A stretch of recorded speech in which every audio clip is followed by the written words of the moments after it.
Big fan, Breezy, Nets fan. I know, I know it's gonna be tough out there in the East for you now, bro. So what's good with you, man? What you got to say about Drew Holiday being traded? First off, shout out to the pull up. You know what I mean? I just came off my podcast, KVN Run the City podcast, and I honestly just jumping in just to chill with y'all just on in the chat. And you know, I seen the news as soon as I got here, and my net fan soul got all exuberated. You know what I'm saying? With the Boston Celtics having such a small front court, I smell muffins when it come down to the Boston Celtics not having a strong front court, knowing that now teams can attack Tatum and Brown, especially Tatum, because he will be the one that's helping with the rebounding. I mean, he's their best offensive player. Hey, you got offenses like the Brooklyn Nets that now could attack Tatum on the defensive side of the ball. I feel like croissants. It's going to be sweet. I smell a bakery. I mean, I don't think they could guard in the paint no more. Robert Williams was anchoring their defense in the post. Marcus Smart was anchoring their defense on the perimeter. Now, respectfully, they got Drew Holiday, so I'll fall back and I won't pretend that they don't have good perimeter defense because of Drew Holiday. I respect that. But them not having Robert Williams and Porzingis is hurt, and I don't expect him to make that 65 mark. You know what I'm talking about? That 65 game mark. I don't think he'd do that. That's me, my opinion. And also, I feel like if he's not gonna make that 65 game mark, and Al Horford is he's old in NBA years. I don't know how else to say it. You know what I'm saying? And I don't think he's going to play 65 games. You feel what I'm saying? So, you know, with both of them not playing 65 games, with Horford and Porzingis and Robert Williams, oh, yeah, pastries. I think the Brooklyn Nets are going to have the advantage because we are a rival in the division. You delusional on that, though. 4 times. I think we win at least 2-3 of those games versus Boston, man. They're not a threat. I think they just took themselves off of the radar of being the best team in the East by trading the defensive anchor in the post. That's how I feel. Okay, let's go to the next one. As y'all come in here, smash that like button. That's Big Fan Breezy of the Brooklyn Nets. You know what I'm saying? Let's go to my man Bruce. Bruce Morrow. What's good, brother? How you doing? I know you. Good morning, guys. I hope you guys are having a great Sunday. Rick, I know you're not having a good Sunday. I told you. Sunday, great. I told you that your Bucks gonna be a playing team. I mean, hey, we'll see. We'll see. Okay, now the Celtics. If I'm the Celtics, I agree with Breezy. Like the Nets could be an issue for the Celtics, but if I'm the Celtics, I go after Dwight Howard. And I put Dwight Howard with Porzingis and Horford, and you can guarantee, I mean, finals, I think. And Dwight Howard, maybe if they meet Jokic again in the finals, you know, could bother Jokic.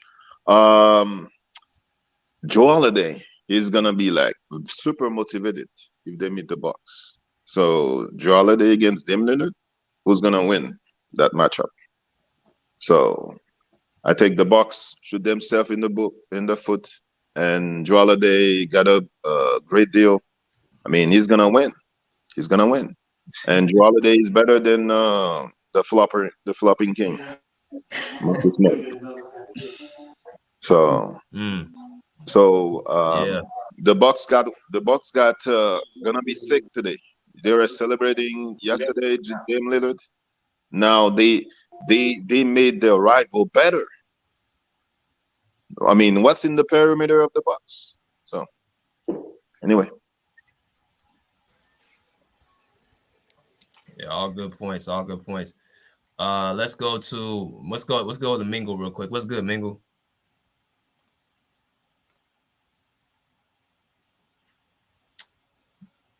Yo, Mingle. Well, what's good, BJ? What's good, Rick? What's good? And everybody else. It's a good trade overall. It's a good trade because they do replace the production that Marcus Smart put out. Him and Marcus Smart kind of sort of the type of player. Only difference is Drew Holiday just a tad bit better at it than Marcus Smart is. That's the only difference. But like I think Big Fan Breezy said it. They do lose a lot of rim protection. They lose that aspect of it. That rim protection and those easy baskets in the paint with alley hoops and all that. They also lose that too because Al Horford old ass ain't finna go catch no alley hoop. Neither is Porzingis. Man, I think y'all cap, man. Neither is Porzingis because he stay hurt all the damn time. He'll get hurt in that. Breezy was capping. Now you capping. Bruce was capping. Man, let me finish my tape. I don't want to hear that. Was only playing 30 damn games. Bro, let me finish my tape first. Damn. Robert Williams wasn't doing shit for Bro, Boston. let me finish my tape first. That's a good ass trade for the Boston Celtics. They not losing shit. They not losing shit for Robert Williams. Hold on, bro. One at a time. Go ahead, Mingle. One at a time, y'all. Can't elbow talk people. Let's go. Go ahead, Mingle. What I was gonna say? He done made me forget what I was saying. Damn. Oh yeah, but anyway, Robert Williams. They gonna miss Robert Williams though. You can say whatever you want to say. They're gonna miss Robert Williams, even though he was hurt a lot of the time too. But at the same time, though, when he was in there, his production showed because their defense went up. Every time he was in, go look at the Celtics defense when he played versus when he don't play. Their defense drops a little bit when he don't play versus when he do play. Go look at it if you don't believe me. But anyway, back to what I'm saying. I think their team gonna be good, but the only thing is Kristaps can't get hurt. Now that they done traded Robert Williams, Kristaps cannot get injured. He can't get injured no more. This injury right here, he gonna have to come back and he gonna have to play. He can't get injured. If he get injured, Boston might be in some trouble. Might be in some trouble if he get injured. That's my take on it. All right. See, I got 45 people in here. I'm gonna give my sentiments at the end, and Rick, you can give your. I don't know if you gave your sentiments too, but I'm gonna let everybody else go. We got somebody new, Lee 4788. What's good, man? How you doing? I'm good, man. What's going on with y'all boys? I just woke up to this shit. Like, be honest with you. I'm like, word. Like that's the first thing I said because we was talking last night. I was talking to some people last night, bro. Like it was like, yo, if Did Boston mess around and basically like kind of sucker Milwaukee into making a quick deal? Maybe Milwaukee was worried about Miami. Maybe Milwaukee was worried about some other teams in the East. But I think Boston, man, like they just snuck under Milwaukee's nose and basically kind of semi-replaced Marcus Smart. And because when they got rid of Marcus Smart and Grant Williams, they got rid of their grit. And now that they got Drew Holiday, but I'm now hearing that Robert Williams was in the deal. It's a little bit shaky to me. It's kind of like, man, I'm like, are they going all in on Kristaps Porzingis? Are they going all in on Al Horford, who's about to be, 36, 37, something like that? So I personally think that they got their guard back. They got the guard in return that they initially had, I guess, in a way. Well, I think Marcus Smart was better at running their offense. He was better at a little bit more three-point shooting. Defensively, if people want to have that argument, I personally think Drew was better. But by the same token, man, I think Drew Holiday is a plus. But getting rid of Robert Williams might be a little bit of it might be the common denominator in where Boston goes this season, man. Me personally, I've been telling people podcast to podcast that the Boston Celtics got 2 Scottie Pippens. I'm standing on that for as long as I can. But obviously they're gonna go top heavy with they 2 Scottie Pippens and JT and JB and try to make a run at it. But I think Milwaukee, realistically, like this is kind of do or die for Milwaukee in terms of like whether they keep Giannis with this Dame Lillard experiment. I think Boston Boston might be on a hot seat too. I think they both teams kind of went for broke and went for some heavy hitter trades, and they just said, you know what, we going all in. The only team that hasn't done anything is Miami, which is concerning to me, bro. But in terms of this trade, I don't know. I don't know how I really feel about this trade. It's still hot right now and fresh in our minds. But I'm like, getting rid of Robert Williams, man, that might be a big deal. I don't know, man. Like I can't really say for sure, bro. Like, but I think getting rid of Robert Williams might be the haymaker. It might. That ain't the haymaker. I would have traded this 30 game playing as ASAP.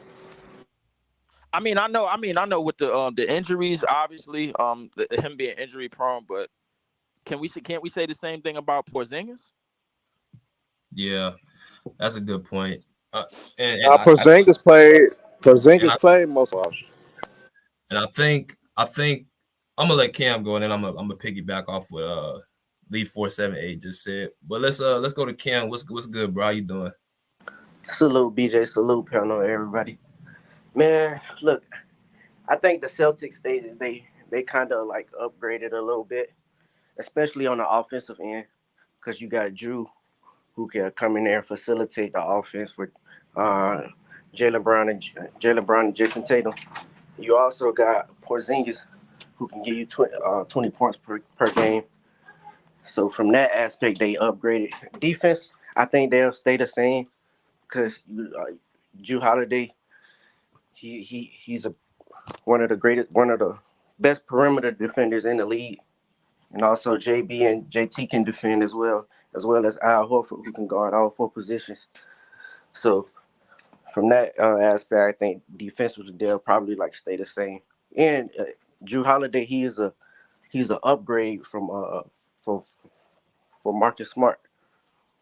Now I don't really like that they got rid of Brogdon. I thought Brogdon really was big for them coming in that 6-man role. So like their bench probably be a little iffy. I know they got Derek White and Payne Pritchard, but after that, who really coming off the bench like that? I think they were deeper last year, but I still think that they upgraded because Jrue Holiday and Porzingis give you that scoring punch, and Jason Tatum don't have, when he have his off games, and I think they'll be able to replace that. Yeah, that's all I have. All right. Good sentiments. What the hell was that? Good sentiments from everybody. Like I said, I love y'all coming on the panel. Good basketball minds.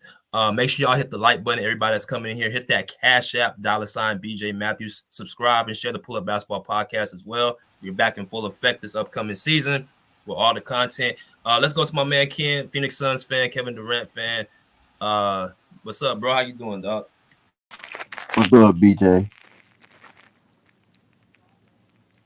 What you got?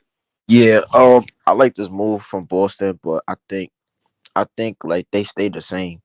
I think they got better, but they also lost something in Rob Williams. I think Rob Williams was like the anchor, rim protector, and like he also gained them some depth. Even though he didn't play, he was injury prone and didn't play a lot of games for them.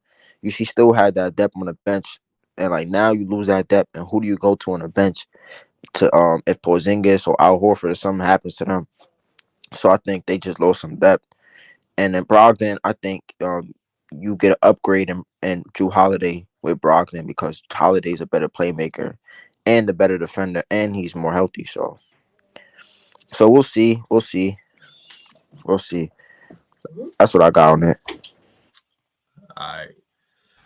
So let me go to what my thoughts are. So of course this broke as we were talking, as Rick was talking about, all the teams. So Jrue Holiday is confirmed going to the Boston Celtics. Now, this is my thing, what I'm going to say. If I look at all the different moves that's being made, I'm looking at the Eastern Conference. Who are the top 3 teams right now? That's going to be Boston. That's going to be Milwaukee and Miami. So if I look at those 3 teams, I look at more so the matchups, how they match up with one another and what Jrue Holiday does for Boston to compete, not against the entire East, but those other 2 opposing teams. So if they play a team like Miami, we already saw Jimmy Butler, what he did to Jrue Holiday. As great as a defender Jrue Holiday is, we saw what Jimmy Butler did to him. He pretty much was too small to guard him on the perimeter. Jimmy Butler used his body to pretty much, kill Jrue Holiday. He had no answer for him. So as great as a defender as Jrue Holiday is, he has nothing for Jimmy Butler. So that's one thing we have to pay attention to. What he does for Boston in general, though, he does bring in a more advanced Marcus Smart because, number one, Marcus Smart doesn't bring the offense that Jrue Holiday is, nor the championship pedigree that Jrue Holiday brings as well. He's just a little bit better, a tad bit better. We got to talk about, what they got rid of to get Jrue Holiday. They got rid of Robert Williams and Malcolm Brogdon. Malcolm Brogdon, I'm not too worried about that piece because they got enough guards with Derek White, Peyton Pritchard, and now Jrue to make up for that. Robert Williams might be the loss in it just because they don't have as much front size interior presence. So now that you got rid of Robert Williams, that is going to put more pressure on Al Horford, who is 38 years old, Kristaps Porzingis, who is injury prone, who actually likes to play on the perimeter more so inside the interior defense. He likes to be more of an outside shooter. He's an average, paint protector, but that's going to be put more pressure on their defense. Cam said something very interesting. He said that they kind of remain the same. I think that was Ken that said that. I wouldn't say they remain the same, but I'm not going to say they're just the favorites in the East.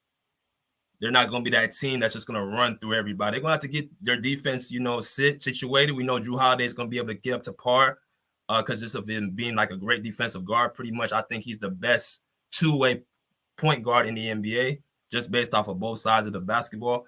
But I think it's going to be Boston, Milwaukee, and Miami and how they all match up with one another. If they play Milwaukee and Jrue Holiday has to go up against Damian Lillard, I feel much comfortable with Jrue Holiday going up against him than saying like a Jimmy Butler in Miami. The problem with Miami is, though, they didn't make any real moves this offseason to really improve their roster.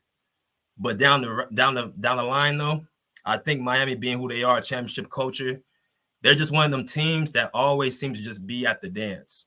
They always just seem to always be in the mix. They bring up all the, development players and all that stuff to make them competitive. So I think they got something up their sleeve coming for them to be competitive down the line. But I'm going to say that. I'm going to leave it to Rick. I'm going to let Rick kind of, respond to that. But otherwise, I think this move for the Celtics makes them a little bit better, but I don't think they just put them over the top.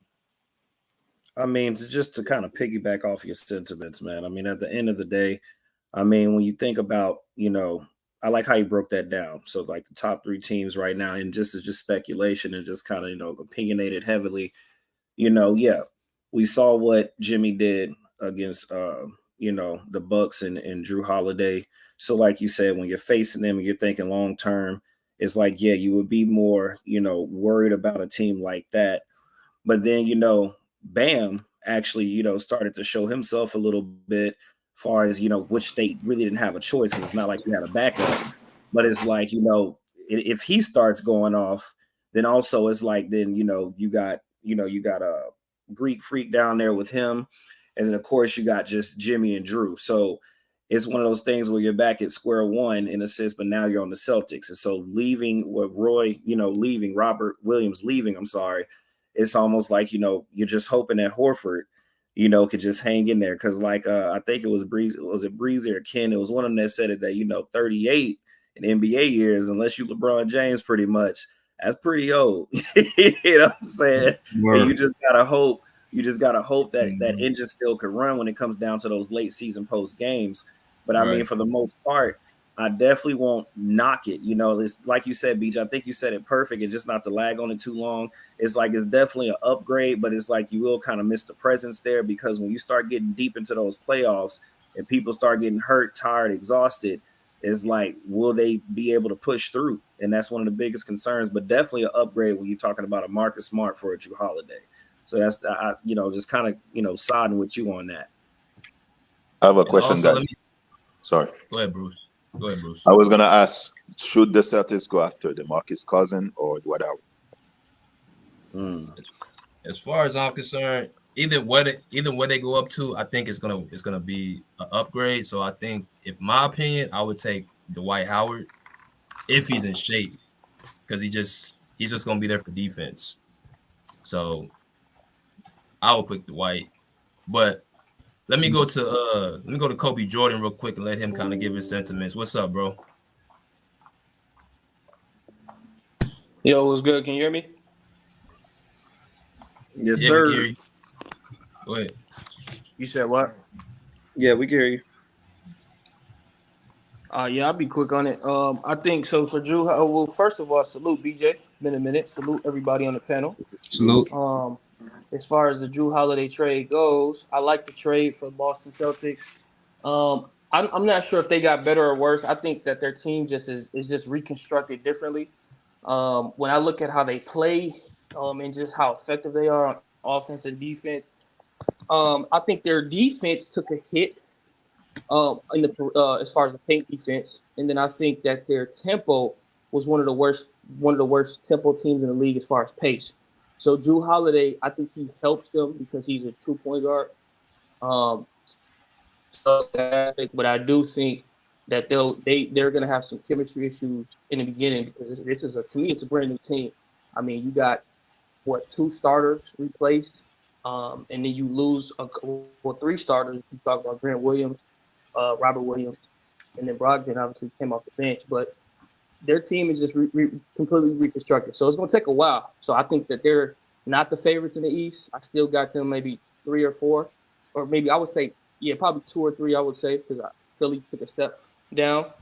But, I think that we'll see. I'm still not confident in coaching. I still think that they get out-coached by a lot of these top teams. So I just got to see how it plays out. But, Drew Holiday definitely helps them from just a point guard perspective, and he's going to help push the pace. But I still got to see Porzingis and Al Horford in that front court because, to me, those are 2 of the worst pick-and-roll defenders. And, one's super old, the other one is super injury-prone. So I'm just not liking their front court at all from a pastries. And I think one thing we gotta remain something also too. What Kobe just said, they got better perimeter wise, but they went down interior wise. So now when they play, like I told y'all before, the teams that they're gonna have to you got to measure them against, not the entire Eastern Conference, but the Milwaukee Bucks and the Miami Heat. Those are the 2 teams they have problems with. All these people in the chat saying Miami's done. I'm not talking about that. The playoffs are about matchups. Every time Boston goes up against Miami, they have problems with that team, no matter how much talent they have. Boston's always had more talent than Miami, but they still only won 1 out of 3 matchups in the playoffs against Miami. So that tells you they have a matchup problem with them. You look at Milwaukee, if you ain't got no interior presence, who's going to do anything with Giannis? So you got to look at it more about matchups than just about, this team from top to bottom is not a real, competitive team in the East. That's how Milwaukee Miami. That's how Milwaukee lost to Miami. I understand how y'all feel about Robert Williams, but he wasn't gonna make that much of a difference against Milwaukee. And today, I think overrated. I think he's overhyped. I think end of the day, his availability has been the worst part of him. That's why Boston did include him. And I think end of the day, Boston, they got to upgrade with Drew Holiday, and I think Boston gonna be a top 2 team in the East. It's between them and Milwaukee. End of the day, so end of the day, can't just to the next level to get Boston over the hump. That should be looked at more rather than because they lost Robert Williams. Robert Williams was barely on the court any damn way. So hold on, can I get felt? So can I ask you a question? Let me Can I ask actually? Bro, I still think Miami could beat both of those teams. Brooklyn Nets, Brooklyn. Your Nets gonna be a play-in team. Your Nets gonna be a play-in team. No, they not. No, they not, Herm. Hold on, let me ask you a question. Y'all don't have no damn chance. The Memphis Grizzlies gonna be a playing team, nigga. The Memphis Grizzlies gonna be a playing team, We'll be a top 4 team. Hold on, one at a time. The Chicago Bulls gonna be a playing team, nigga. We'll lose in the first round, Ken, but I ain't gonna be delusional like y'all motherfuckers think y'all. We gonna be a top 5 seed, nigga. Brooklyn that's gonna be a top 5 seed. So y'all gonna be a top 5 seed. How much you want to bet on that? I call your bluff right now. I bet you 1,000 right now that y'all not a top 5 seed. I bet that's easy, buddy. That's All right, easy money, man. That's BJ, easy I money, wanna, bro. Top 5 seed, that's So easy. you want to take that bet? Now I I wanna. bet you. Hold on, her. I bet you make the playoffs. You don't Okay, want to so this take is still that. hypothetical. You So don't want to back. take So that. I want to Yeah, get I my told you take on the bluff, point nigga. real I quick bet though. you make the Look at playoffs. But that's kind of is like that kind of is questions with Miami though, because we if know we look at the they if we struggled. look at if we look at the Boston Celtics, even though I know we said Robert Williams didn't play a lot, which he does miss a lot of games, but ultimately in that 2022 playoff push, in that especially defensively, he was a big reason that teams were struggling scoring against him in the paint because he did perform well in those in that playoff run, especially in the finals when even Golden State said it, that it was tough for them to get to the paint because of him. So it was just for me. I know he doesn't play a lot, which I think they did need to move him, but they got to replace him. Which will they do that? That's the question we got to find out. But ultimately, my two biggest issues, like I said, with this Boston team is the chemistry issues that they're gonna have to figure this out. I don't expect them to be in the finals this year, but also I still think that coach. I don't trust him. I'm not confident in how he play calls because I've seen him game after game. Even though they had a great record, that was just based off of the coaching they had the previous year. Before that, that team has been together for multiple years. But if you look at this new team and Joe Mazzulla, I continuously see him get out coached by several teams. Miami Heat will run circles around him with a lesser team. Even the 76ers, they were playing them well up until that last, I think those last two games. And so to me, those are the two areas I think they got to fix up. And then here's But one I'm other gonna say this thing. though. I'm gonna say this. The But we do Celtics. have to take this in Wait, I'm hold gonna on, say hold this on. though. The The last thing I Celtics want to lost say a real lot quick, of Portland defense though. Trailblazers. Let's be They honest. ain't lose That a team lot got of better, man. defense, nigga. Portland. Yeah, they did. They No, they lost didn't. all their They only defensive lost. players. They lost Grant Williams, defensive player. Marcus So Smart, defensive player. Robert Robert Williams, Williams. defensive player. And they upgraded on the offense. No, they did not. Just one. They got one defender. That's Drew Holiday. Y'all start overhyping Robert They Williams, got man. Hey, one hold on, defender. Man, I don't Hold want on, to hold on. Can I say something to her? Can I say everybody, something to her? Jalen Brown's Hey, a hold on, defender. hold Jason on, hold on, Tatum's hold a on, defender. Al hold Horford's a on, hold on. defender. One at a time. One at a time. Okay. One at a time. Let me get Kobe was finishing up. I think Breezy has something he wanted to say too, and then I'll let y'all Yeah, I go was back listening and to forth. Kobe too. Hit y'all Kobe hit was the like finishing button. up. Yeah. oh yeah, I'm done. Go ahead, y'all good. No. Go ahead, To go ahead. add to, I'm gonna be honest with you. I was just gonna reiterate what Kobe Jordan said about how they lost their biggest voice in Marcus Smart and how Joe Mazzulla don't have that same gravity that Marcus Smart had. And with Marcus Smart not being there, and again, yeah, you got to give credit to Ime, but remember in that season, Marcus Smart came out with a tweet like, "Yo, these guys." He had complained about the way Tatum and Brown was playing, and I contribute that to not tweet but post game to part of the reason why the Celtics went on that run with Ime. So it wasn't just Ime, it was Marcus Smart too. And with Marcus Smart not being the biggest voice in the locker room and the biggest voice now being Joe Mazzulla, they take a hit. And to the point that Herm said, I heard him talking spicy, but my thing is this. I feel that offenses now are going to attack Tatum and Brown even more with them knowing that Robbie Williams is not there. You saying he not that much of a big impact. This is where me and you disagree, because I feel like it is that much of a big impact, because if on more possessions Tatum and Brown has to always like be a two-way player, and they always got to be the one that play the defense, and that wasn't the case. You had them. I'm gonna respond after you done. Yeah, they were alleviated on defensive responsibilities to an extent with Robin Williams and even a Malcolm Brogdon. You know what I'm saying? So case in point is, yeah, they're gonna be able. Drew Holiday kind of null and voids that situation for the perimeter defense. But my point to you, Herm, is with Robin Williams is not being there, Tatum and Brown are gonna be attacked more, so they can be in foul trouble and off the court. I think that's what offenses do to the Celtics because Robert Williams is not there. Well, my response to that, they used to that anyway, because Robert Williams wasn't on the court anyway, so they had to deal with that. Where was this? Where was this? It's not like you sitting up there acting like they used to playing with that Robert Williams. So that adjustment is not gonna hurt them because they used to doing that anyway. Tatum for most of the damn time anyway. So this is something that they're used to. So that using Robert Williams is not a big deal. And BJ, if you can right quick, and I wish I was on my laptop, but I'm on my phone. Look up how many games Robert Williams played last year, and you tell me that's something that is majorly lost. Yeah, I think he played like. You can tell me something that's majorly lost. Hold on, let me say something. Let me say something real quick. If you want to drop out the chat, we got a few people want to get in here. If you guys are finished, y'all drop out the chat, and I'm gonna let 2 more people in if y'all done. I was gonna say, man, since y'all you keep on saying Marcus Smart is this hell of a leader. What was his leadership in Game 7? What Hey, I'll drop you, Jay. What was salute, man. Y'all have what a was good his one tonight, leadership? Salute. What was his leadership when the Warriors, when Steph Curry was cooking this nigga 3 the hard way?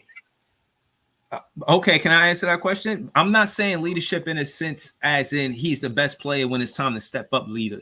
I'm saying like the biggest voice to gather the troops. Like, all right, yo, stop arguing. Let's come together. Let's focus on basketball. More like that opposed to, all right, give me the ball and like a Kobe Bryant would. You feel what I'm saying? So that's what I meant by the biggest voice and leadership, not necessarily on the basketball court, but making sure that the teammates are on the same page is what I meant. If you go back and watch some of those games, Marcus Smart, he be like one of the main reasons these niggas be losing with his dumb decision making. Am I right? I don't, listen, man. I hope the Celtics lose. Tell me more. I think that if they put themselves in a situation, and what I'm waiting for BJ, but I wanted to talk about how this shit fans out for the Portland Trailblazers because low key they look like a play-in team. Nah, I don't see them. I think they a play-in team at minimum. You know what I'm saying? They looking like they trying to compete on the low. So I'm waiting for that part of the show. But to y'all point, I really feel like again, y'all made a valid point. I looked at Robert Williams last year, and he only played 35 games, and he started 20 of them. So y'all do make a valid point. But that year they went to the finals, he played 61 games. You feel what I'm saying? So this is a TBA for me. This is to be announced. We got to actually see how it plays out. And I don't know, man. I'm excited for basketball. It's right around the corner. I'm excited, to be honest. Let me go ahead and get my man Eleazy in the building as y'all come in here. Smash that like button. If you guys see that the room is full, just keep trying. We're gonna let people come in. We're gonna bring people out. So let's go, my man E. What's good, E? Good morning. How y'all doing, man? What up? Good with you. Hey, this is huge. My son had just told me. I said, man, I know BJ was just cooking on this. I said, let me go ahead. This was perfect timing. This shit just happened. But shit, to be honest, that's a win-win for both teams. Portland got better. People think Portland gonna be tanking this year. Chauncey Billups, they're about to try to compete, bro, for one of them playoff spots. I promise you. Mm-hmm. You don't bring in a number 1 pick, DeAndre Ayton. You don't bring in a Robert Williams defender, rebounder who's been to the finals already. Mm-hmm. You know what I'm saying? In the Eastern Conference Finals. You know what I'm saying? Numerous of times. You don't bring in a Malcolm Brogdon, Rookie of the Year, just won 6th Man of the Year. You know what I'm saying? Was right there as far as getting to the finals. You don't bring in a veteran like that. Mm-hmm. You know what I'm saying? Defender, a locker room guy. You don't bring in those type of players and you just say, oh, we just packing it in. You don't draft a Scoot Henderson, Anthony Simons, Jeremy Grant, which they just maxed out. You know what I'm saying? Come on, bro. They got a nice squad over there. And I know damn right. Mm-hmm. Damn. Like, you know what I'm saying? They got people, man, all because of me. So the West really just that's a slap in their face. Like you got better. They ain't really had all of this shit right here. Nigga, CJ McCollum or Marcus Aldridge. That's it. That's it. Like nigga, you don't really had no talent like that, bro. So now they got hella talent. So I think Portland gonna compete. Then on the Boston end, nigga, you get Drew Holiday. Do people don't really understand, nigga, the impact Drew Holiday has on a roster, bro. Like, and early on in his career, he battled a lot of knee injuries. His wife was sick. He went through some adversity, bro. But Drew Holiday is one of the main reasons why motherfucking Milwaukee won the chip, my nigga. Mm-hmm. Like, defending the best player on the other team while still giving you 20 and 10 assists with 3 steals, nigga, and like 5-6 rebounds. That's nigga impact, bro. Like, you know what I'm saying? Guarding the best player on the other team. So now, what I seen with what Boston did, they said, okay, if we can get a Drew Holiday better than Malcolm Brogdon, he's bigger. You know what I'm saying? He's more established, I would say, because Malcolm Brogdon battled injuries, you know what I'm saying, in the last couple of years of his career too. They say, okay, we can get a Drew Holiday, right? Then they say, okay, boom. Robert Williams has been injury prone the last couple of seasons. He's been battling with that knee. And, you know, them big men in that knee, that's never going to get right. So that's always going to be a lingering thing for him. So they like, okay, we got Porzingis in his spot. Porzingis is a pretty good rebounder, you know what I'm saying, at his size. He's not the same defender at the rim as Robert Williams, but the offensive productivity, you know what I'm saying, and bandwidth that Porzingis has, Robert Williams doesn't have that. You really have to account for Porzingis when he's on the court. 7'3", nigga, can pull up, post up. You know what I'm saying? He's going to be a threat. Then you got a Drew Holiday. I'm like, okay. Drew Holiday is a threat. That means Jaylen Brown in motherfucking. How you gonna stop Boston? Everybody on the court is now a threat. Grant Williams wasn't a threat. Marcus Smart really wasn't no threat. He wasn't, and he wasn't a traditional point guard. And he was a locker room head case. Like the nigga go on the media and throw his teammates under the bus. Like, you know what I'm saying? They didn't want that in the locker room, bro. They were even though that's their brother, it just didn't work as far as the camaraderie and chemistry. And we seen that in the finals. That nigga was a no-show. Defensive player of the year. Where all that defense at, nigga? You got cooked. Boom. Then you got to look at it like, okay, now Robert Williams wasn't there when he was on the court. Now Al Horford. That means the game is going to be wide open for anybody in that starting five. If you put Al Horford, Porzingis, Drew Holiday with Tatum and motherfucking Jaylen Brown, pick your poison, nigga. Everybody can shoot threes. Everybody can defend outside of Porzingis, but guess what? It's team defense. They're gonna make Porzingis look like a damn great defender. And we've seen Porzingis protect the rim at times. He can get blocks. He doesn't have the defensive motor like a Robert Williams, but nigga, he can block some shots. You feel me? That's gonna save a couple of possessions. You know what I'm saying? Bruh, Boston, nigga, is loaded. Now, the one question I do have is their bench, the depth. But even with that, though, you don't really have to have a deep-ass bench. You just need to buy a couple of minutes for your star guys. They got enough talent to where they can leave a motherfucker on the floor, Jaylen Brown, with the bench players that come in and sub out your main guys to get them rest. So when they come back in, you ain't really lost nothing. Nigga, what? People talking this Milwaukee shit. Stop it, nigga. You got an older Giannis, older Chris Middleton, older Dame, and all of them have been injury prone their last 3 or 4 seasons. What makes you think they just gonna run the table in the East? Brook Lopez, hella slow. Like, you know what I'm saying? Stop it, nigga. In their bench. Like, where's their bench at? Come on, man. You got Malik Beasley that came over there, but you know he a locker room head case. I mean, you know what I'm saying? Fucking with niggas' mamas and shit. I'm just saying, bro, you got to put all that shit in perspective. Right. Before you said all that, though, he ain't preaching. He's preaching. He actually capping. And the reason why I say that is because you just said that Marcus Smart got cooked by the Miami Heat, and you know you do know they got cooked by that same Miami Heat team too, right? Yeah, that's just one season. It's just one time. He was killing Drew Holiday. Yeah, he was. Jimmy Butler was killing Drew Holiday. But guess what? Drew Holiday didn't have no other guys, though. Nigga, you got a Tatum, you got Brown, nigga, you got all these other guys now. You good. But do you Tatum be lacking on defense sometimes. He got to carry the offense. It doesn't matter, bro. It's a new season. You're going off of one season, bro. Like a dog shine. A dog has shine every once in a while, right? Okay, then. That's a done deal. We're going to see. The game's got to get Miami Heat. What did Miami, all that cooking that Jimmy Butler did, what happened in the finals? Nigga, trash. Nigga, you couldn't cook You couldn't cook CP. You couldn't cook Hold on. You couldn't cook Bruce Brown and KPC. But Drew Holiday is a way better player with it. Like better defensive players. You already know Miami wasn't going to sweep the Lakers.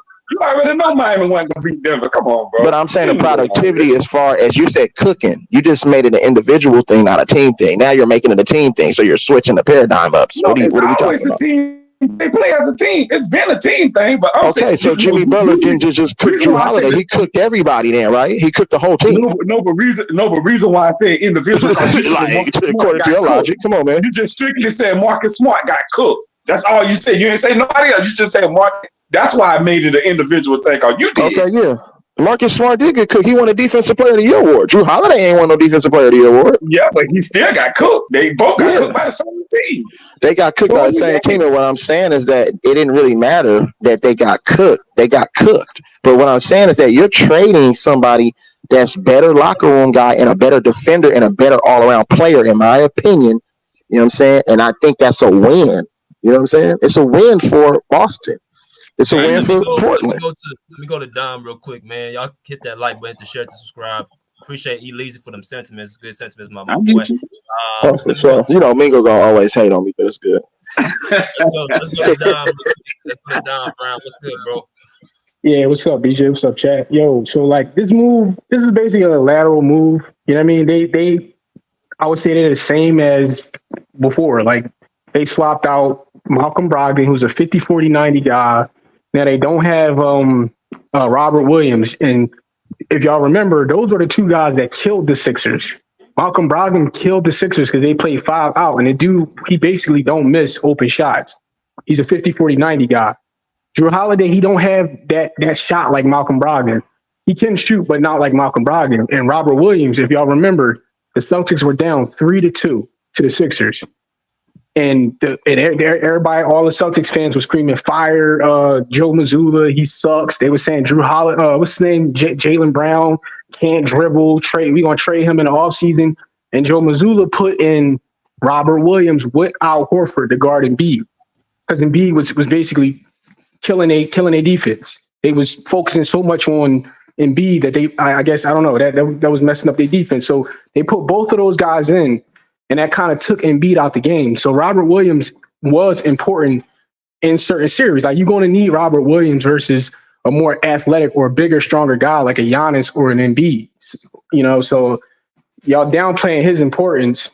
And Marcus Smart, somebody say he's a bad locker room guy. He's not a bad locker room guy. He's a leader. You need a guy like that to be vocal and the whole player is accountable.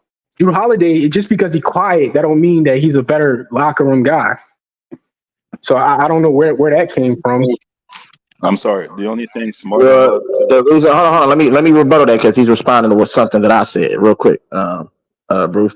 Hey, the reason why I said that is because countless times he got into it with his teammates, and that was public. And then on numerous other times, he went into the media in a post-game presser, and he threw his teammates under the bus.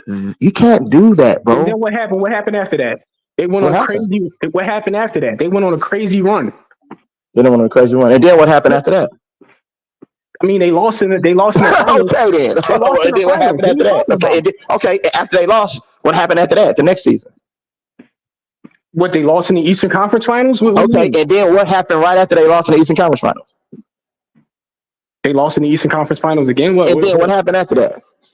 That's this upcoming season right now. I know. And then what happened? He get traded. Done deal. That's all we need to know. It's obvious they wanted to move on from him. They didn't. Hold on. They didn't move on from Jaylen Brown. They moved on from him. They moved on from Marcus Smart. That's the common denominator in all of this. We have yet to learn if that was a mistake or not. Because the season it's a mistake. I promise you, it is. Okay, we'll see. Yeah. Marcus dumb, not Marcus Smart. Let me go to OC Love. Let's go to OC Love. Hey, Rick, tell him that we played against Marcus Smart in high school. That nigga's always been the same, bro. He a little that wild. Nigga was cold in high school though. Bro, he was a dog in high school. I ain't gonna even cap on that. But let's go to OC. Let's go to OC. The NBA changes things. Let's go to OC. What's good, OC? Salute everybody. Salute. Yeah, I think this is a good trade for him, man. I think they get a little better. You know what I mean? I hate they lost all the defense they lost, but you know what I mean? It is what it is. I don't think they jump the Bucks, but I think they stay right there with the Bucks though. So the Bucks is the favorite for you, OC? How are the Bucks the favorites though? Exactly. I mean, I think they about even. All right. I think they're about even. Here's my thing. I think they both lost a lot of defense this year when they made those trades. To be honest with you, there's no favor in the East.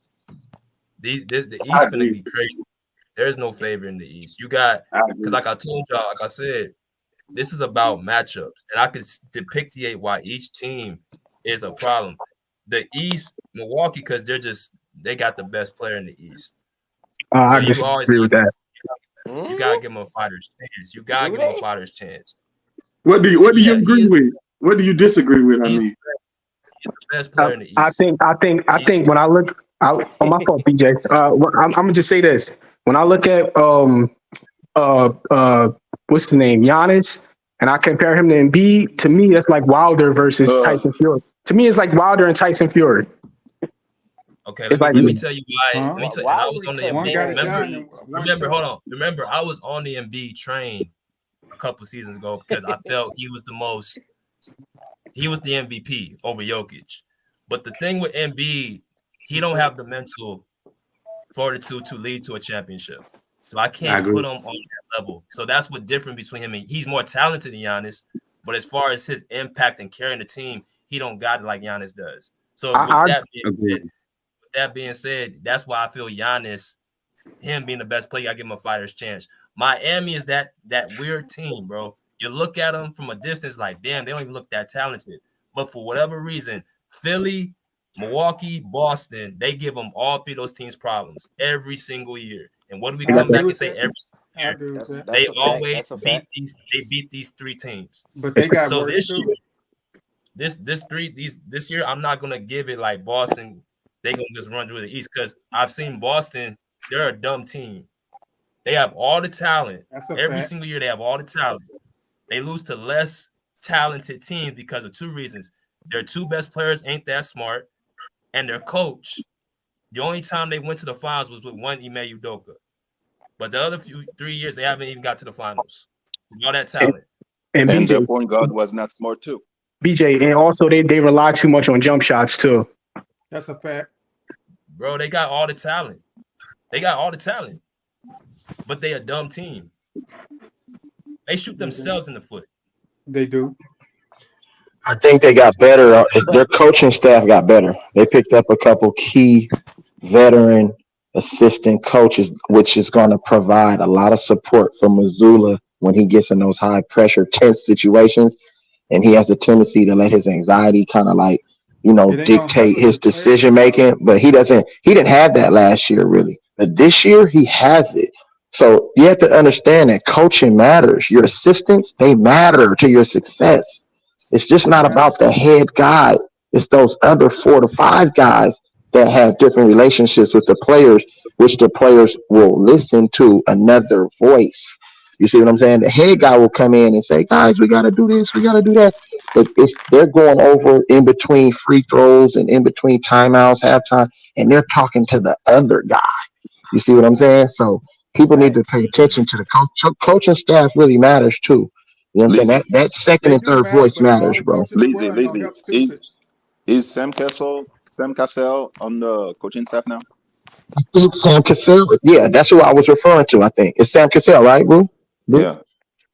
That matters. Sam Cassell is a proven assistant coach who deserves a head coaching job someday. You see what I'm saying? Big facts. And guess what? Sam Cassell was one of the people don't understand. He was very underrated as a player in Milwaukee, but even in what he did help that team in Houston. You know what I'm saying? That dude and then look, you got Drew Holiday now. That's a correlation. I'm pretty sure Sam Cassell loves Drew Holiday. He's like, oh, we got Drew. Oh, we finna go to work. And he played with Boston. And he played with Boston later in his career. I remember that. Yeah. He was part of that championship. Yes. So people need to understand what's going on. And he was a part of the championship as an assistant to Doc Rivers, right? Yep. It was Tom Thibodeau. I think Sam Cassell was on that assistant roster too, was he? Or am I mistaken? Or was he on the team? He was on the team.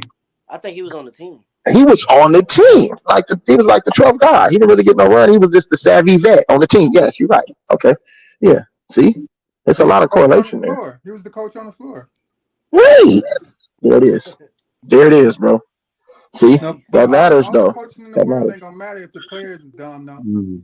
Yeah, but I don't think they have those type of players that's rebellious. I think Marcus Smart was the only rebellious guy, and he's gone now. So I think, you know what I'm saying, as far as the, the character of the team, they have guys with high character. So I don't think that that's going to be a problem. Marcus Smart, let's just follow Marcus Smart, his whole little timeline. Remember at Oklahoma State, a nigga got suspended for fighting with niggas in the crowd. In a college game, he was already a head case already. That followed that nigga. We ain't take away from his talent and what he can bring to a team. But, bro, sometimes that shit, it kills teams. Look at what happened with the Warriors. All of that shit that Draymond Green did. Remember when he kicked all them niggas in the nuts and shit? I don't know why he was kicking niggas, bro. Remember that shit, bro. It came back to bite his ass in that 2016 finals against the motherfucking Cleveland, which ultimately, was one of the reasons why they blew that motherfucking 3-1 lead, because he gets suspended when they had all the momentum in the world. But you want to do some stupid shit. That type of shit comes back to bite you. All the Dennis Rodman shit that he did in his career.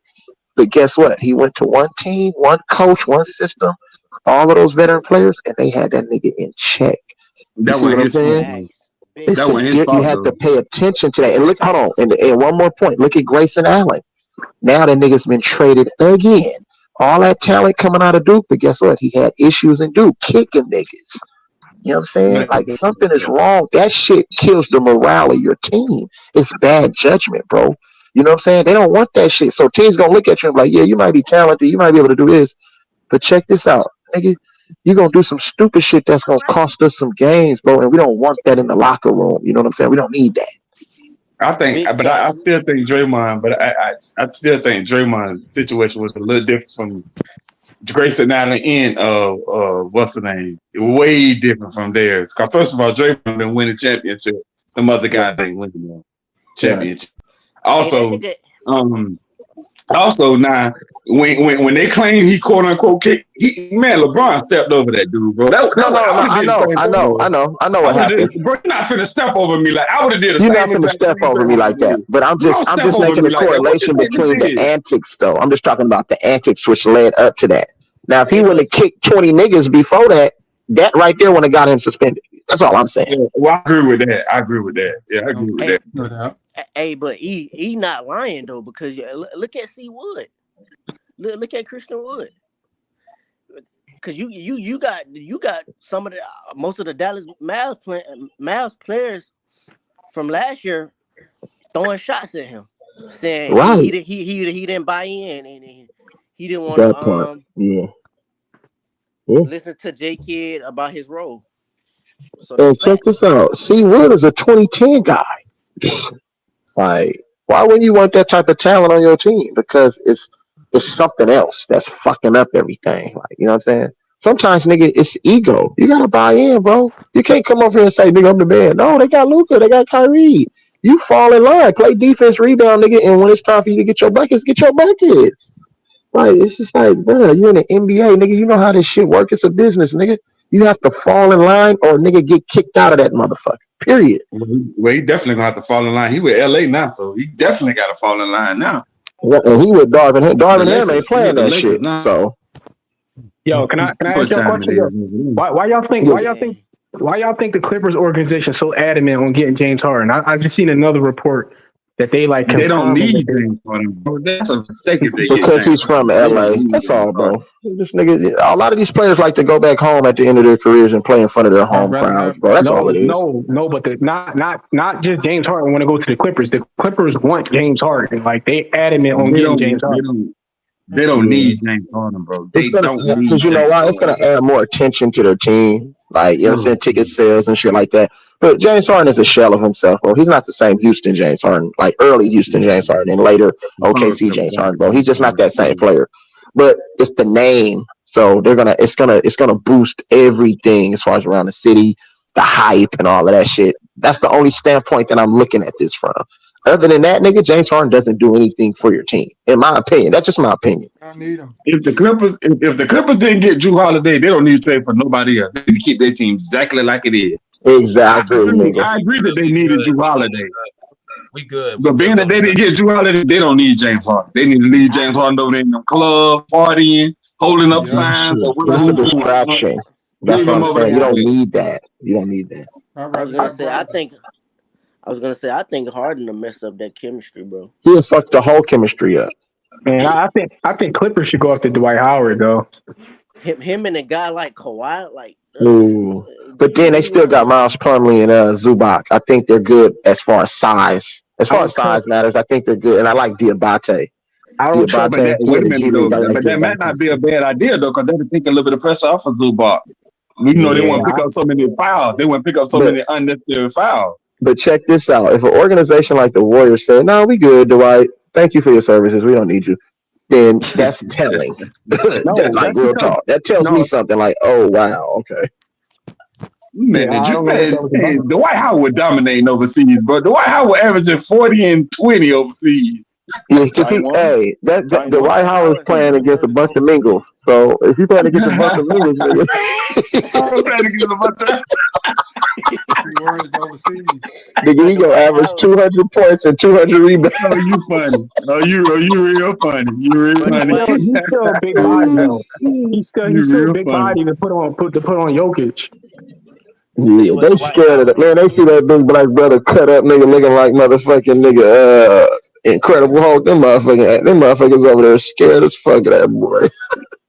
That nigga Dwight Howard is a big goofy. That's what he is. Yeah. He kind of killed himself, bro. He's another person too that I say. He kind of like the way he is, bro. I think teams be like, nah, I'm cool. Because if Kobe and them was like, nah, this nigga ain't this not the guy. If Shaq was saying, nah, he ain't ready.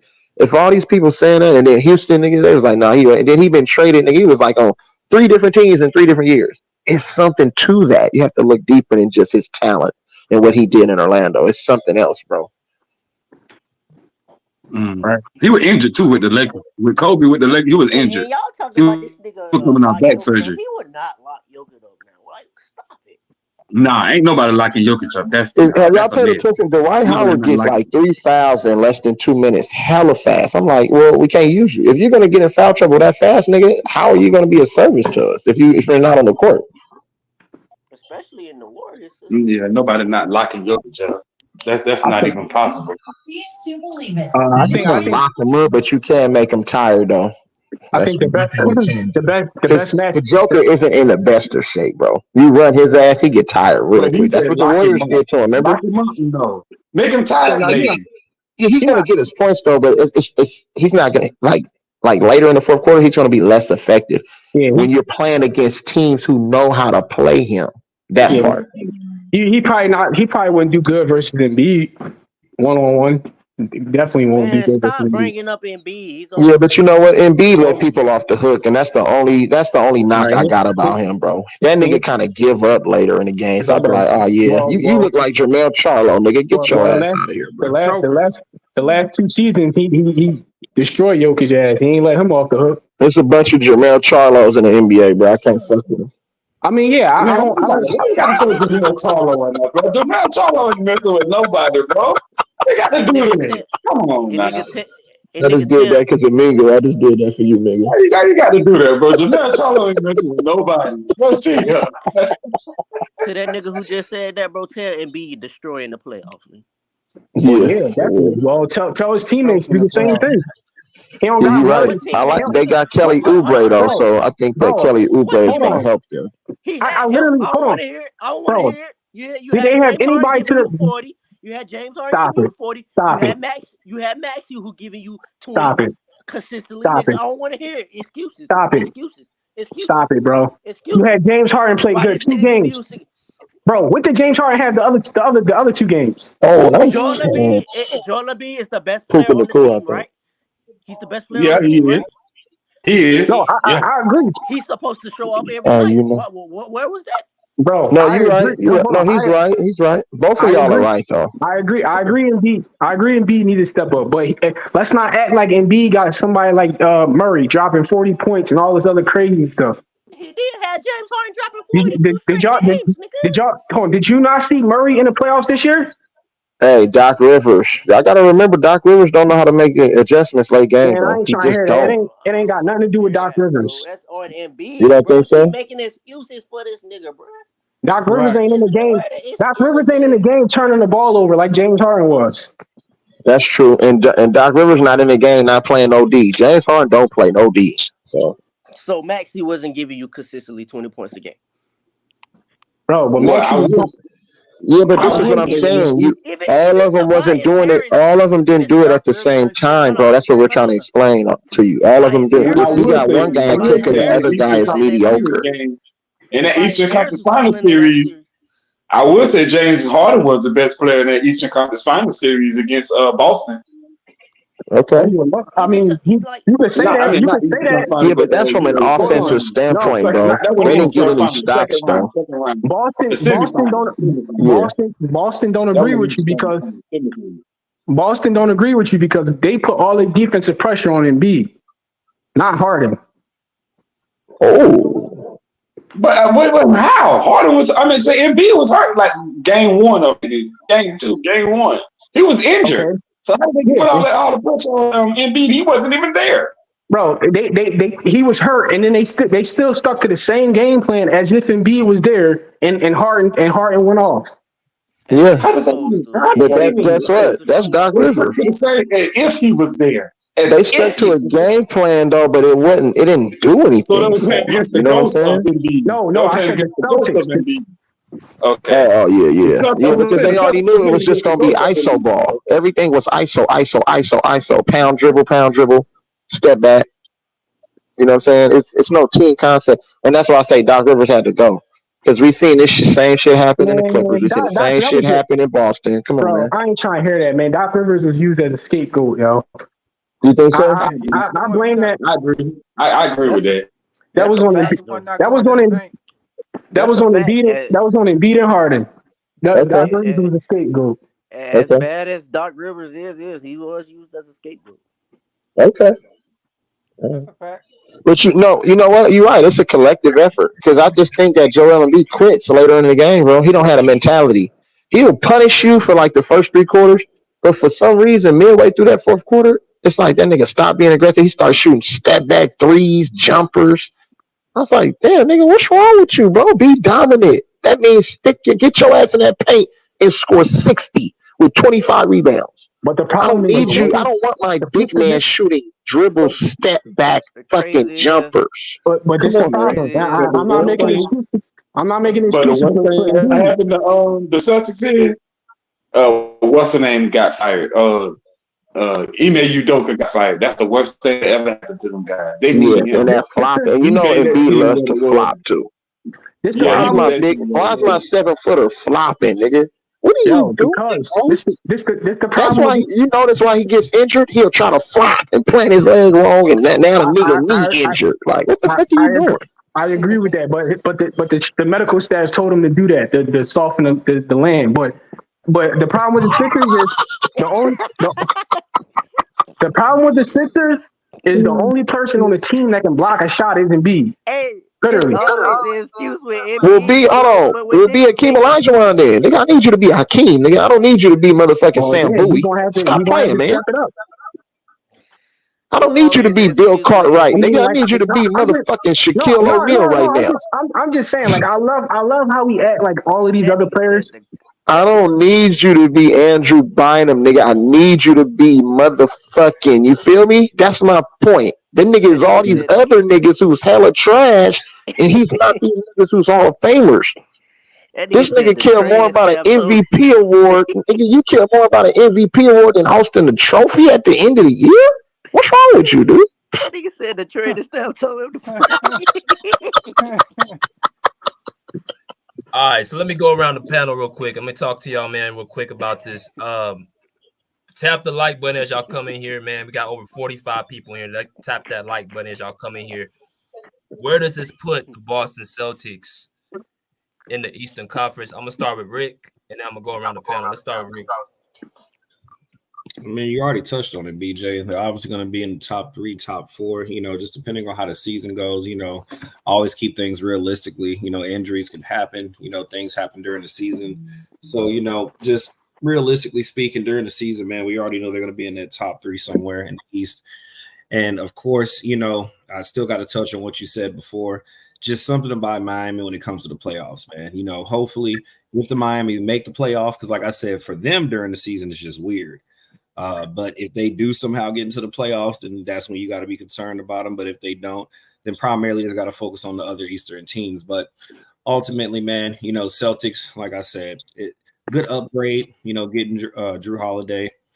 I do feel, of course, they're going to have to, blend that chemistry thing going. I'm a real big component on that. Like, you got to get, used to your guys and understanding each other.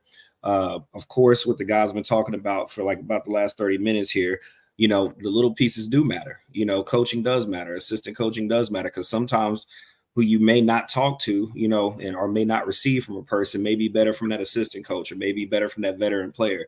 So that is a big difference. I do take that into consideration as well. But ultimately, I think we're going to look at the Celtics being in that top 3 somewhere, not possibly top 2. So, okay, let me go to Bruce. What you got, Bruce? Where you got the Celtics at? Celtics is at a minimum top 2. If I'm the Celtics, I go after Dwight Howard or DeMarcus Cousins, because their front line is kind of very slim right now. So I try to go get those players. Maybe Dwight Howard preferably, but DeMarcus Cousins could help as well. Okay. Now, what was the other team that you think is going to be there with Boston? You said top 2 is the minimum. So who's the other team? Other team. Wow, that's a good question. I'm gonna pick the Cavaliers. What? Yes, the Cavaliers. Okay. Oh man. Explain, Bruce, please. like, we got it. I know, Bruce, you giving Donovan Mitchell credit, bro? That's my guy. You giving Donovan Mitchell credit? Now? That's what I'm saying. Like, he got it expound. Like, I'm picking Donovan Mitchell with the Cavs over Dame Lillard and the Bucks. Okay. Whoa. Okay. Wow. And the Sixers have issues with James Harden. If they didn't have issues with James Harden, I think they could be top 2. Yeah, that's why I'm picking the Celtics and the Cavs. Okay. What's up? What about E? Where you got the Celtics, bro? To be honest, I don't think they move up or down, because the seeding, in my opinion, it doesn't really matter for them. They're focused on the eyes are on the prize, like, you know what I'm saying. So whether they're 1, whether they're 2, 3, 4, 5, it doesn't really matter. They're still gonna have to get their chemistry right, and as long as they go into the playoffs, you know what I'm saying, trending upward, that's all I really care about. Like, you know what I'm saying. Now, if they're going to the playoffs trending downward, then maybe they might have some issues, because I don't know if they can just turn this switch on and off like that. And then injuries too. So I don't really think the seeding really matters. It's like, what are you doing when it's time for you to go into the playoffs? How are you gelling? You know what I'm saying? How is everything? Are you healthy? How is your star players, you know what I'm saying, playing? How are your role players, you know what I'm saying, playing, you know what I'm saying, in certain moments of the, you know what I'm saying, down a stretch of game. So, because you really need your role players to win a championship. You know what I'm saying? Your star players can do everything in their power to try to help you win. But at the end of the day, you're going to need a shot here, defensive stop here, rebound there. You know what I'm saying? So I don't really care about the seeding, but I think they're probably going to be somewhere top 5, I would say. Not outside of the top 5, but anywhere from like 1 to 4. They probably might be 5, but who knows? But I'd say like maybe top 4 spots. Top 4. Yeah, I mean, that seems pretty good. Let me go to Cam. What you got? Where the Celtics gonna end up this year, man? I pretty much agree with what E and Rick said, man. The Celtics, they'll be somewhere in that, 1 through 5 area. Well, 1 through 4 to me, because they shouldn't be no lower than 4. But anyways, yeah, man, I think Drew Holiday gonna make a huge impact for that team on both ends, and I just feel like the Celtics, they got to get back to that level, man. That finals, they got to get back to that finals, bro. It's about time. Mingle, what you got, man?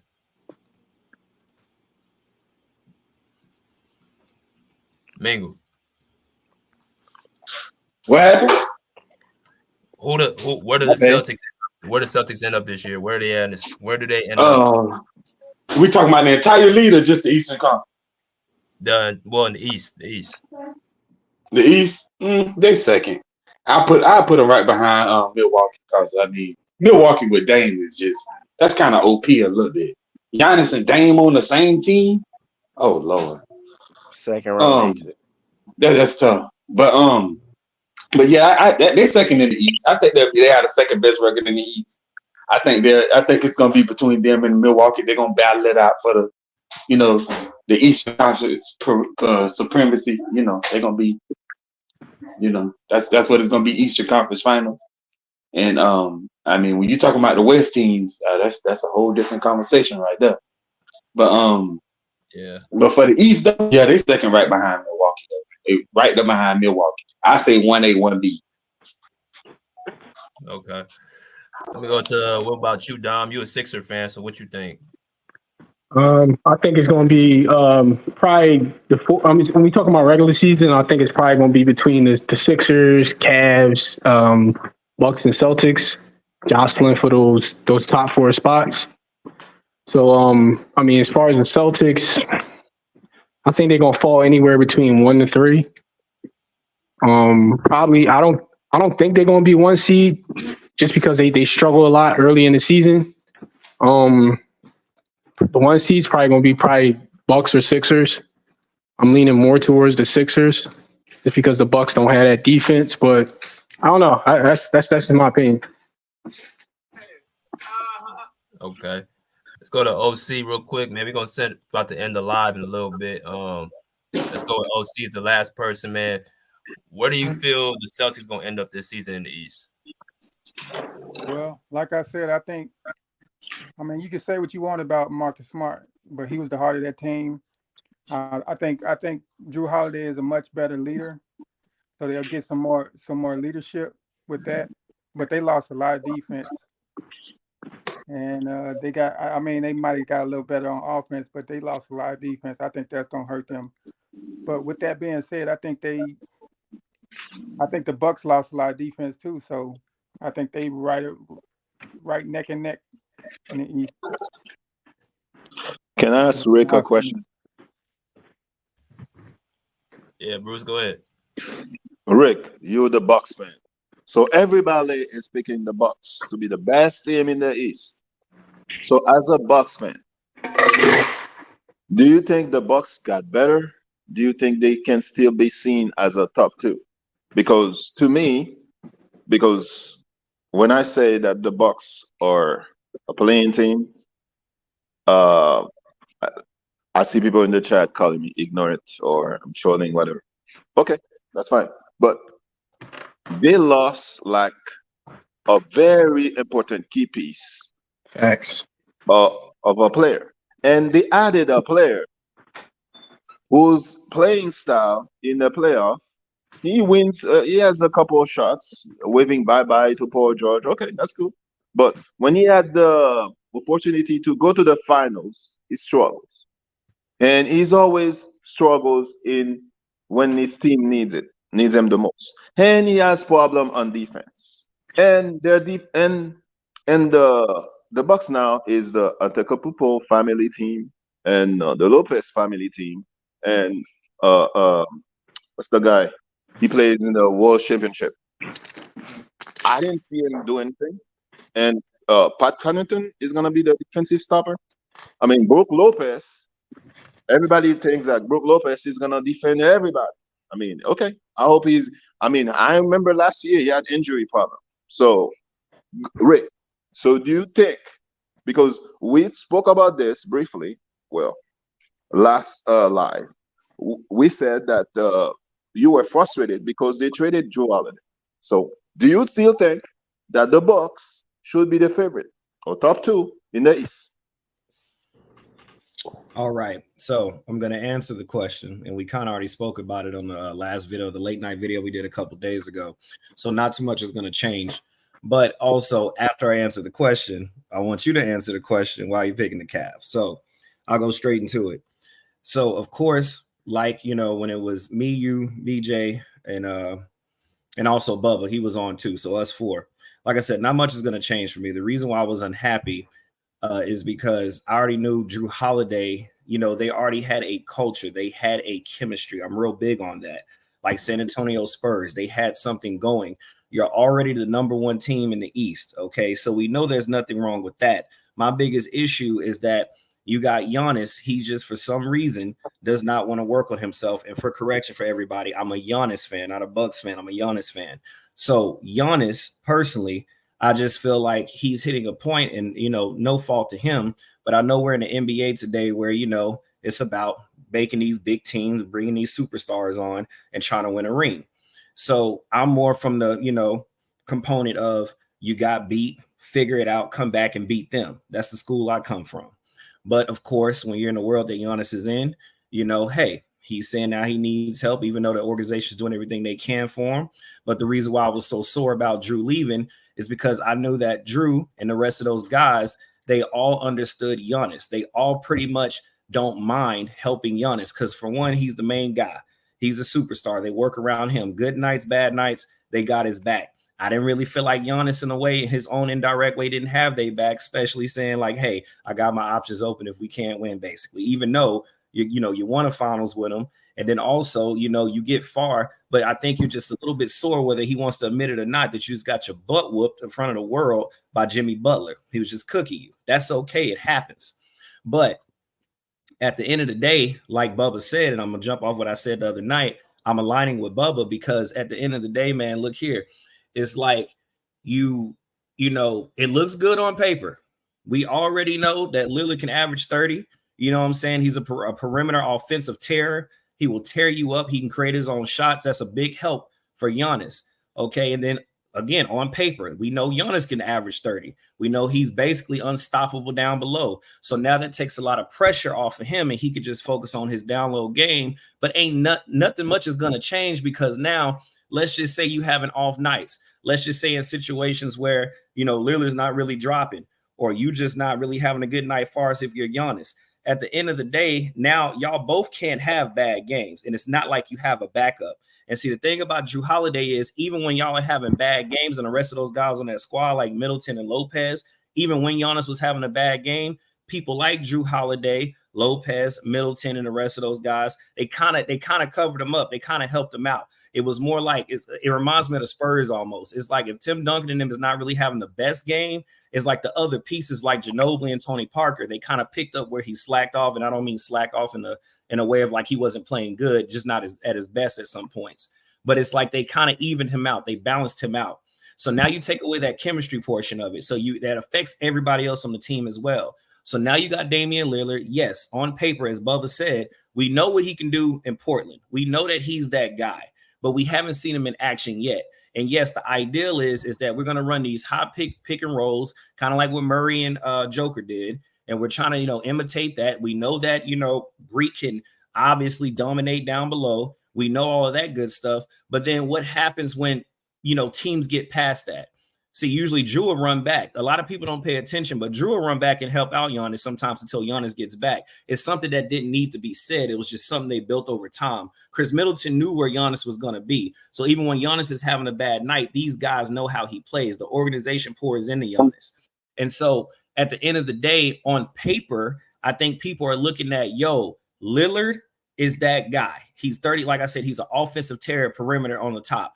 Giannis is that guy. There's just no way on paper that somebody can beat this team. But I'm going to say what I said the other night. I'm not getting excited because I saw what Jimmy did to you and you had no answers for that. And so until I see something, until I see what happens with Lillard and, Giannis, and I know Giannis is capable. I know that Lillard is capable, but they have not played together yet. So I'm just going to wait until I see something because the last thing I saw was that guy right there with that 22 on his chest cooking your ass. and you had no options, you or your coach, and he was just taking y'all down one by one. So yeah, everybody's basically looking at the names and looking at the points. I'm not a point person. I'm not about a book person, PER person. I'm an eye person. I watch the game.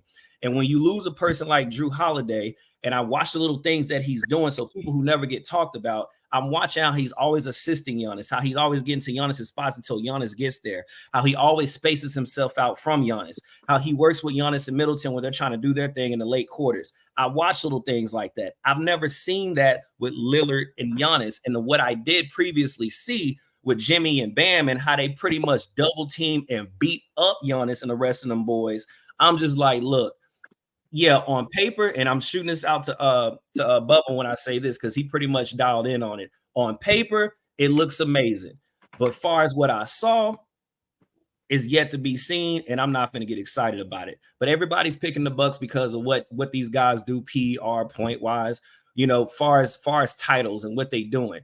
But I just want to see how it plays out during the season. That's why I'm not getting too excited. That's why I was frustrated, because I think all Giannis had to do was get a mid-range shot, probably get a little bit of a handle package. You ain't got to become Kyrie or nobody like that, but just get a little handle package, do a little pull-up jump shot. You're 6'11", for heaven's sake. Do something with yourself, and then there you go. Problem solved. I agree with that.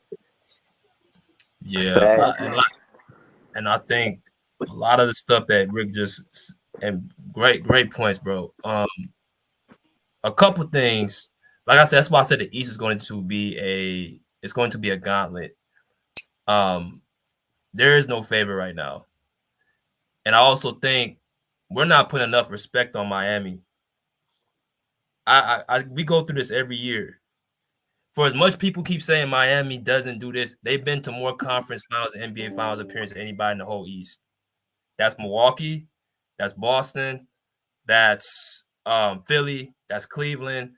They've been to the conference finals and NBA finals more than anybody in the Eastern Conference. That's why I'm not ever going to take them out the mix until I see them just completely fall apart. But I would say this, BJ, you got disgruntled players like Tyler Hero there. They got rid of some of they role players, and even though they got like a plug and play system, most of the time they do their damage is when you don't expect them. Like they catch teams by surprise. Like 4 straight years. Then that's telling me you can't catch a team by surprise 4 straight years. Like I said, that's why I said they've had more success than any team in the East since Jimmy's got there. That's a fact. Philadelphia, Boston, Milwaukee, year after year, they've had more success. So you got to respect that system. And even when you just said it, they have a plug-and-play system.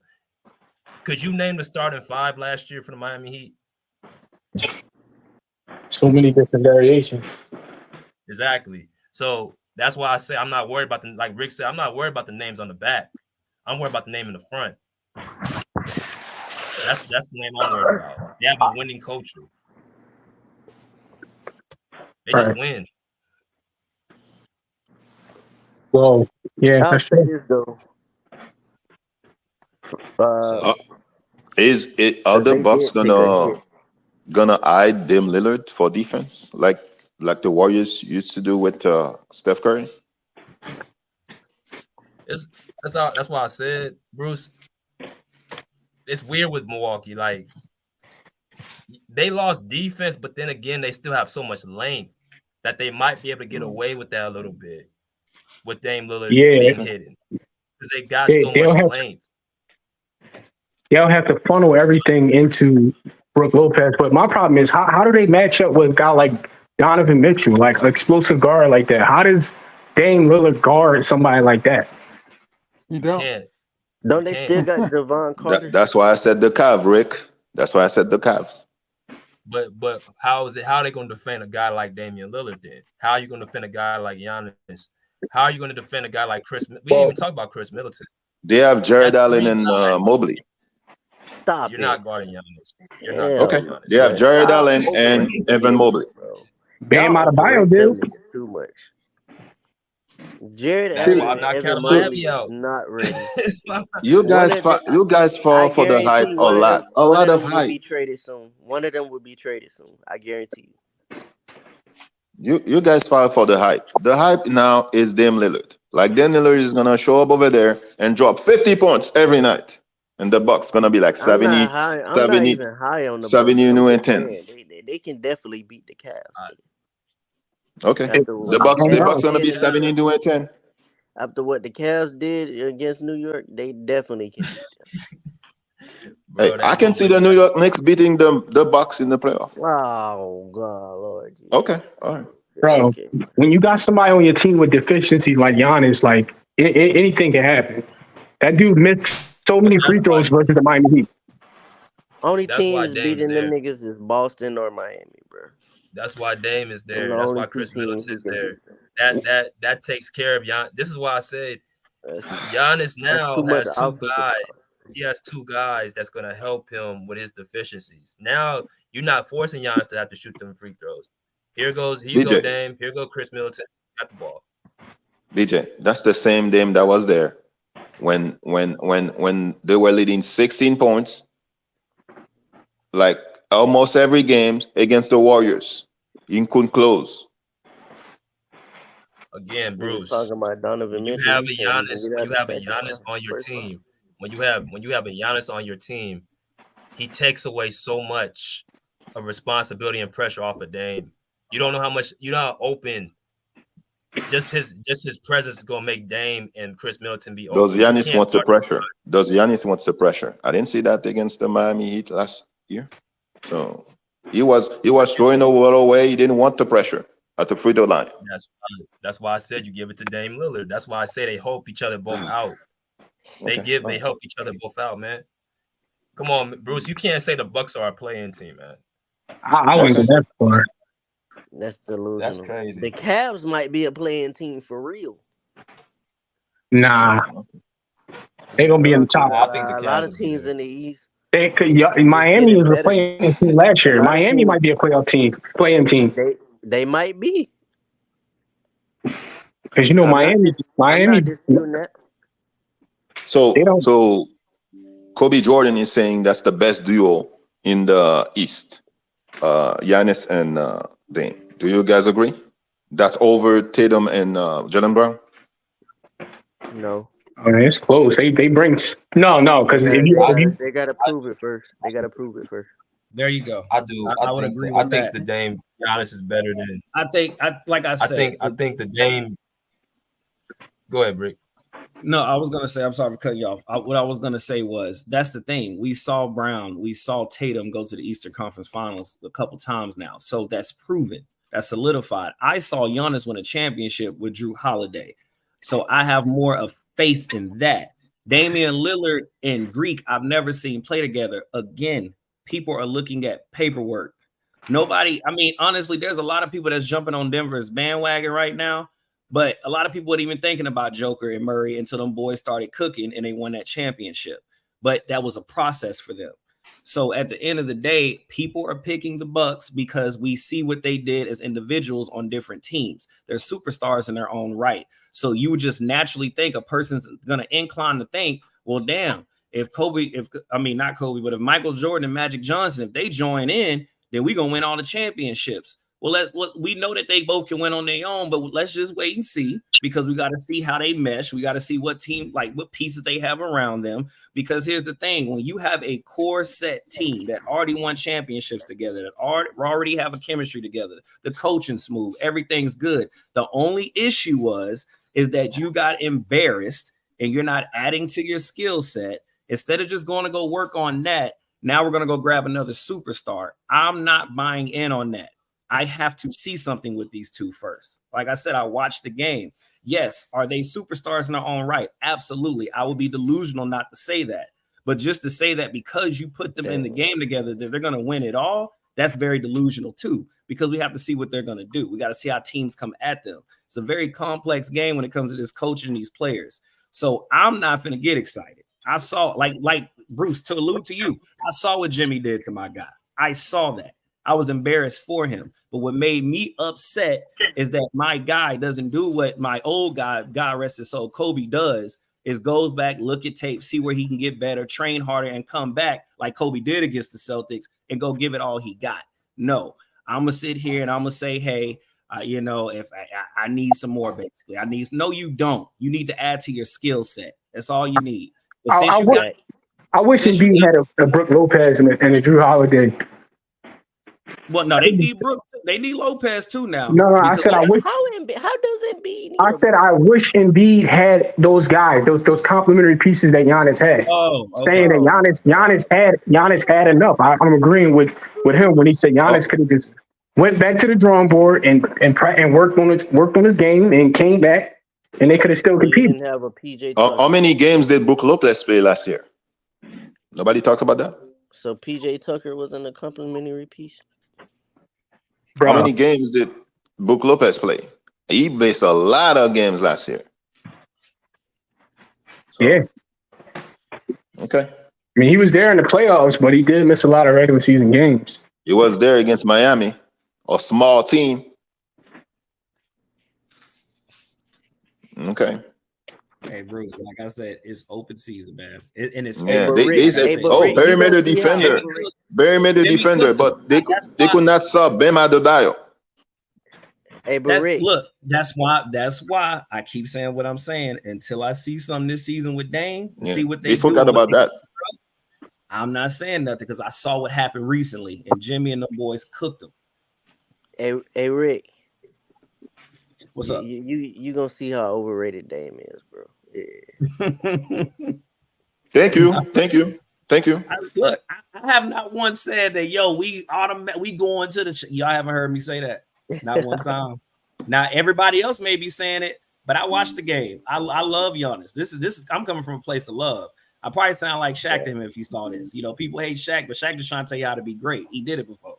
So I'm just saying, Giannis, all you got to do is work on your skill set, bro. You had everything. Just work on your skill set. Add some more to it. Jimmy Butler was going to the basket. You actually been the realest these other Bucks fans, right? Jimmy Butler was going to the basket against those perimeter defense. Wow, Bruce, so scary. Everything you saying, Bruce, is right. That's why I ain't coming at you. He got his ass whooped. He got his ass whooped. But I come from a time where we get your ass whooped. You get back in the gym, go hit some more jump ropes, go hit that bag, and go whoop their ass back. That's where I come from. But I guess Greek don't want that. and he was injured too, so he got another excuse. He was injured. You know, I will agree with that. I will agree with that. That Giannis don't want to be the number one option. I will agree with that. That's why I say they needed a person to take that pressure off of him. And that's a fair assessment. I'm going to say this. How he's reacting. Mm-hmm. So now that you got that help, that's why I'm saying it's not going to be he going to struggle. It's going to elevate that man. That's not going to no. you had a nigga like Dame to the offense, bro. Like that is going to elevate them. Yeah, I agree. And Bruce, you saying they gonna be a playing team is wild though. I ain't gonna lie. Okay, all right. I mean, I remember Tatum was killing the same defense in Milwaukee. I mean, when Drew Holiday stole the ball the previous game, and Milwaukee could have won against Boston at home and lost. What happened to Brook Lopez and Giannis at home? Just got Cameron Payne. Oh, that's real news. That's big. Let me see. That's a nice little pickup, Rick. Yeah, that's a nice little pickup. Oh yeah, Cameron Payne. Oh, so scary, man. So scary. Oh, come Bruce, on. I ain't worried about you. Take all the shots, man. Come on, man. Cameron Payne. Really? Cameron Payne? That nigga actually be balling, bro. That's a nice. Really? That dude Come actually on, be man. balling low key. Cameron Payne. Cameron Payne and Dame Lillard. Oh my God. Teriyaki chicken, man. Teriyaki chicken. Hey man. Hey, let's go ahead and end it, man, because it's been a fire live. I appreciate everybody that's coming here. Everybody that's came in here, hit the like button, share, subscribe. Last sentiments from everybody around the table. Cam, Dom, OC, Bruce. Let's hear the last sentiments. Playing. I think they gonna miss They're gonna miss some of that defense, man. That defense is gonna be missed. And I don't think none of these teams made a huge upgrade. I think it, if anything, it's a slight upgrade or just a lateral move, and that's that. Right. What about you, Cam? You said on Boston or anything? Last sentiments you or want to say in general? before you end the show? Yeah. Oh, I ain't really had nothing to say, but this Mavs in 6. I'm out. Bang. Salute, y'all. Salute. Salute, y'all. All right. Rick, you still there, bro? Oh. Well, I guess Rick fell out. But let me go through some of y'all in the comments.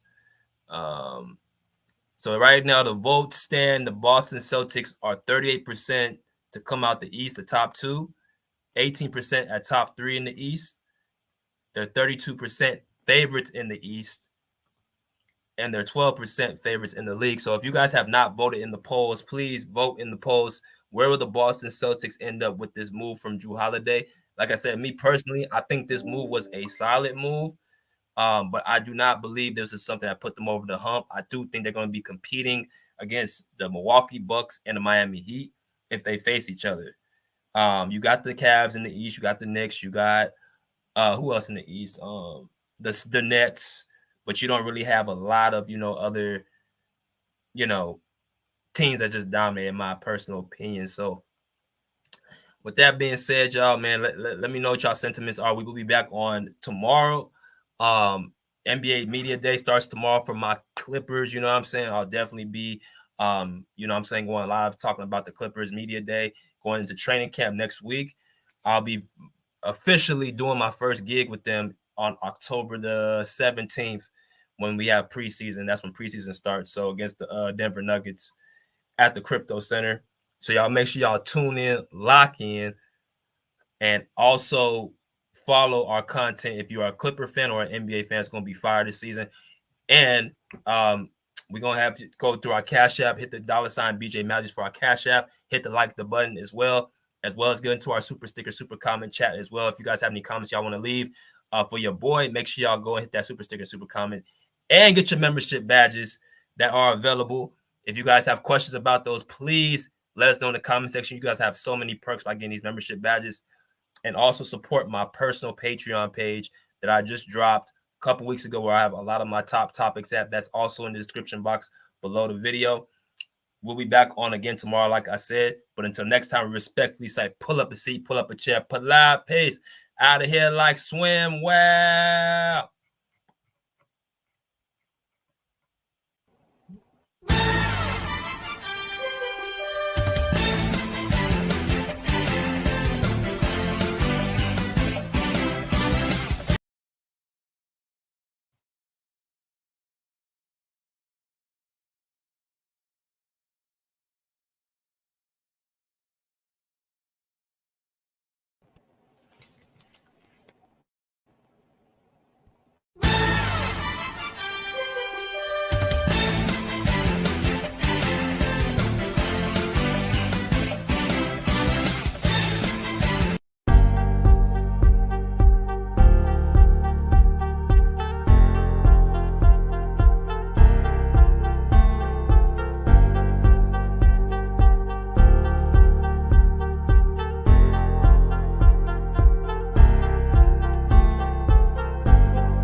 Like that.